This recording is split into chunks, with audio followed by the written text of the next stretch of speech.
ঠাকুর আছেন কিনা নেই এই পরীক্ষাগুলো যারা করতে চান বা করতে যান, দেখুন ঠাকুর ব্যাপারটা খুব সহজ। তাকে ভালোবাসলে তিনি ভালোবাসেন, তার ভালোবাসাটা বোঝা যায়। দেখুন বাইরে বৃষ্টি হচ্ছে, আপনি বাইরে গেলে তবেই আপনার গায়ে বৃষ্টির ছিটেগুলো লাগবে।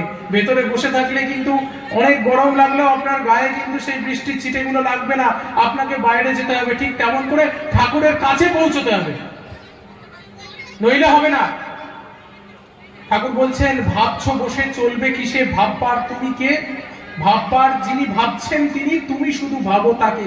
আজকে যুব সম্মেলন হচ্ছিল, এখন যুব সম্মেলনের আমাদের টোটাল সমাজের একটাই কথা, এই যে চতুর্দিকে আমাদের মন খারাপ, ডিপ্রেশন, সংসারে সংসারে অশান্তি।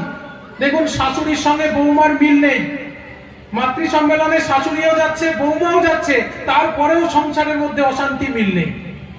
ভাইয়ে ভাইয়ে সম্পত্তি নিয়ে কোর্ট কেস চলছে। লক্ষ্য করে দেখুন, এগুলো বাস্তব জ্বলন্ত সমস্যা। স্বামী স্ত্রীর মধ্যে মিল নেই, স্ত্রী স্বামীকে বলছেন তোমাকে আমার কথা শুনে চলতে হবে, আবার স্বামী বলছেন বিয়ে করে জীবনটা আমার শেষ হয়ে গেল। তাহলে এই যে আমাদের সংসারের মধ্যে যে সমস্যাগুলো তৈরি হয়েছে, এইগুলোর জন্য এসেছেন ঠাকুর আমাদেরকে বাঁচানোর জন্য। কি করলে আমরা শান্তিতে থাকতে পারবো, কেমন করে খেতে হয় আমরা জানি না, কেমন করে ঘুমোতে হয়, বিছানায় উঠে কোনো রকম ভাবে বালিশটা মাথায় দিয়ে ঘুমিয়ে পড়লেই ঘুম হয়ে গেল। এই যে প্রতিটা জিনিস সঠিক বিধান দিয়ে যিনি দেখিয়ে দিচ্ছেন, তিনি হচ্ছেন ঠাকুর, যিনি আমাদেরকে বাঁচানোর জন্য এসেছেন। আমরা কিভাবে বাঁচবো, বাঁচাবার আর মর্ম যাহা ঠিক যেন ধর্মতা।